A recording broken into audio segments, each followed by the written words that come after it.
Olá pessoal, sejam bem-vindos ao nosso quinto programa do nosso canal no YouTube, Programa Depois da Vírgula. Muito obrigado pelas novas adesões.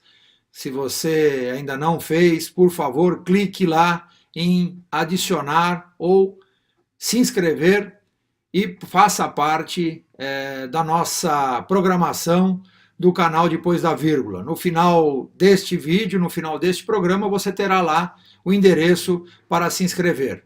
Para aqueles que já se inscreveram, muito obrigado. Para aqueles que estão assistindo pela primeira vez, sejam bem-vindos ao nosso programa. Bom, hoje nós vamos tratar de um assunto que está ligado à comunicação, né?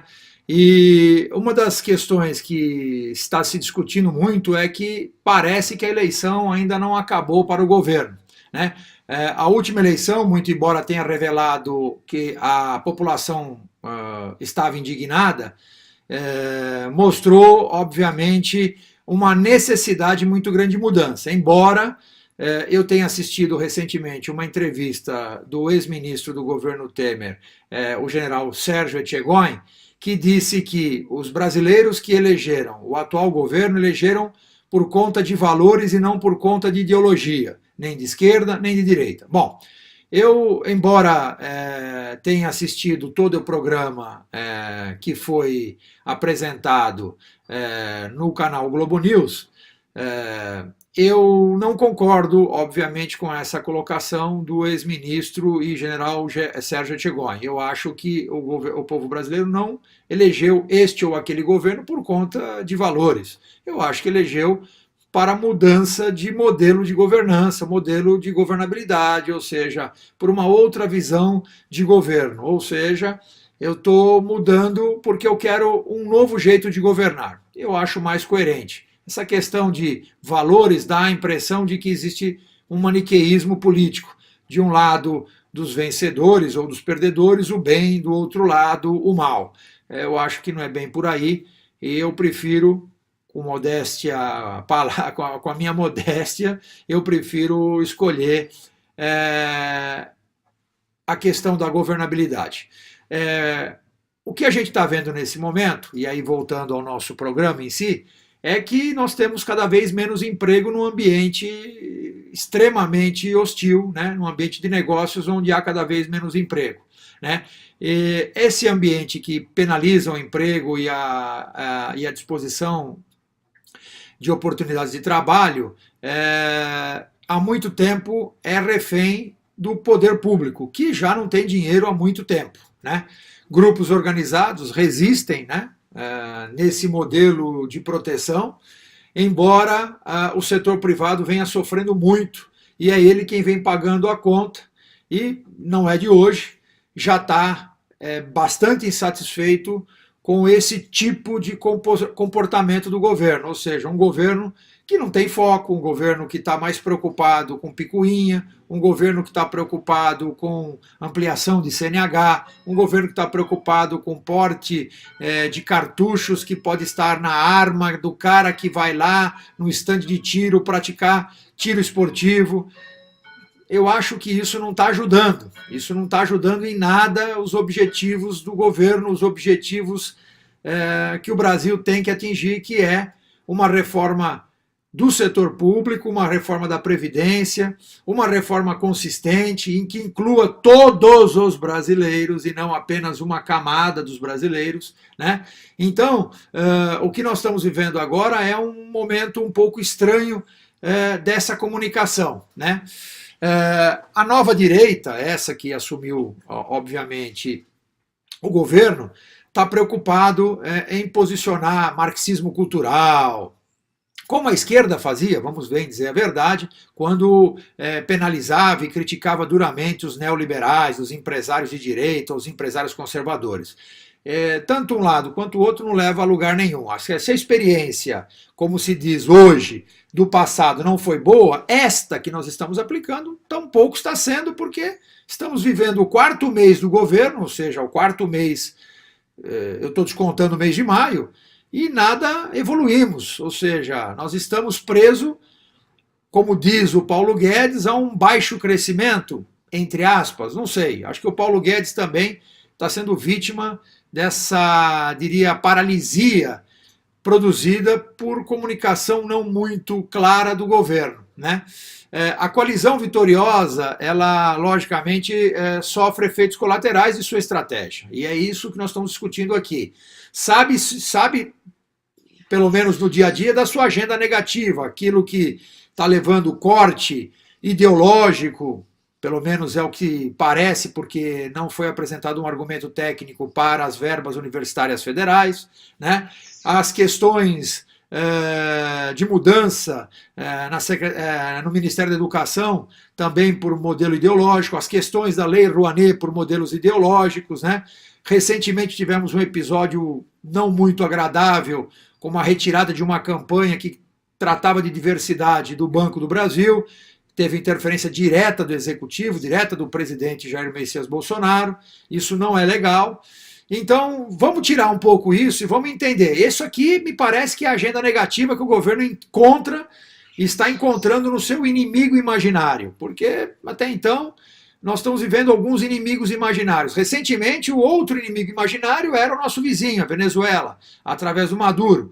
Acho que o governo também aí dá as costas a um problema que também é nosso, porque está em nosso continente, nós somos o principal território da América do Sul, o principal país da América do Sul, e não estamos assumindo o protagonismo nesse momento de crise do nosso vizinho, né, bolivariano, nosso vizinho, que é a Venezuela, e que tanto nos interessa intermediar essa negociação de paz. Me parece que o governo vira as costas para isso, e isso é um problema do Brasil também, né? Então, o discurso, a agenda negativa, a gente já conhece. Agora, qual é a agenda positiva do governo, afinal? Será que o governo realmente é um governo liberal, como vinha dizendo? Não me parece estar dentro de um discurso alinhado ao liberalismo, né? Porque o governo tem que mostrar se ele vai ser liberal ou vai continuar sucumbindo a grupos de pressão, como recentemente houve com o caso da Petrobras aí aos caminhoneiros, né? Onde havia uma política clara de combustíveis, de majoração de preço de combustíveis, e o governo interferiu de forma atabalhoada, criando um problema sem sentido, ou seja, mais um problema na agenda, que vai interferir no problema da agenda da Previdência, que criou um musgo ali para que as pessoas pudessem ganhar tempo. Veja, aqui todos perdem. Aqui todos perdem quando acontece isso. Isso tem que ficar muito claro. Então, a pergunta que a gente quer que o governo responda é: haverá uma reforma ampla da Previdência, incluindo todos os servidores públicos? Essa é uma pergunta. Vamos esquecer um pouquinho essas questões ideológicas de pequena monta, essas picuinhas de botequim, essas conversas sobre Lei Rouanet, mudar nome de Lei Rouanet, aumentar prazo de CNH. Isso não está trazendo nenhum processo produtivo econômico. Então a pergunta é: haverá reforma ampla da Previdência, incluindo todos os servidores? Serão revistos os subsídios necessários, né, para as implicações, ou seja, para que a gente não tenha implicações no campo tributário? Serão revistos os modelos e as regras tributárias? Nós vamos tirar um pouco a carga dos impostos regressivos ou recessivos, aqueles que não reconhecem a capacidade contributiva?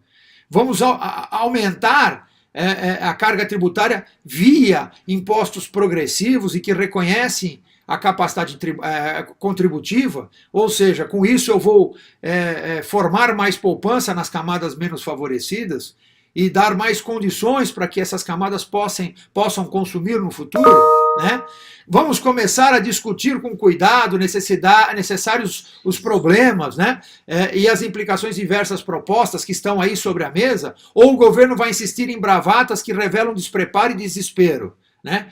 Em países de economia um pouquinho mais organizada, por exemplo, os Estados Unidos da América, o executivo influencia muito pouco, né, no legislativo, né? No caso do Brasil, porém, a ausência de reformas significa, sim, um aumento da crise. Será que nós não estamos vendo isso no crescimento do desemprego? O CAGED vem nos últimos 3 resultados ampliando o desemprego, mostrando que está crescendo rapidamente o desemprego. O desemprego vai chegando a 13 milhões de brasileiros. Nós estamos com uma taxa próxima de 17% na cidade de São Paulo, né? O primeiro emprego, ou seja, o jovem que começa o seu primeiro emprego, ele já soma quase 40% daqueles que não têm emprego. Ou seja, de cada 10 jovens, nós temos 4 que não têm acesso ao primeiro emprego. Então, a gente tem que parar, talvez, com essas futricas, essas conversas de botequim. Enquanto isso, obviamente, há um desenrolar de processos, né? Veja que tanto Paulo Guedes quanto Sérgio Moro, a área mais técnica do governo, que seria, talvez, ou pelo menos até o momento, as pessoas mais expoentes, ou os chamados ministros ou superministros, que o governo Bolsonaro trouxe, para ter uma comunicação com várias alas da sociedade, não está havendo. Ele está desperdiçando essa liderança, esse capital intelectual, se é que possamos dizer, essa capacidade de transformar e de argumentar. Acabamos de colocar recentemente o ministro Paulo Guedes para bater boca na Comissão de Assuntos Econômicos do Senado, totalmente desnecessário. Podia ter sido feito isso pelo Onyx Lorenzoni, que estava passeando, entre aspas, numa missão lá na Antártida. Não sei, são coisas que...